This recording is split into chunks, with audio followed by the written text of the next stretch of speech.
And the race on. Princess Julian moving up on the outside, cuts away Amanda. Running by the rail is the outstanding favorite, Classical Bead. Cuts away Amanda. Classical Bead racing on the outside.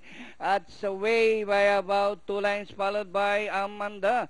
Classical Bead opted to run from the outside. Princess Julian is racing in fourth. As they race the last 500, cuts away Classical Bead, and on the outside is Princess Julian. Running by the rail is Amanda. As they race the final corner, cuts away Princess Julian.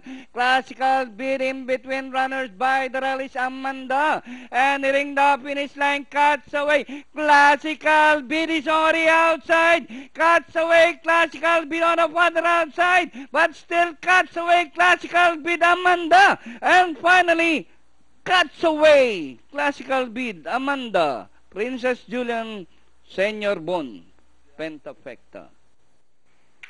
Okay, we have an upset. Unofficial order of arrival 10-4-9-7-8, crossing the wire first.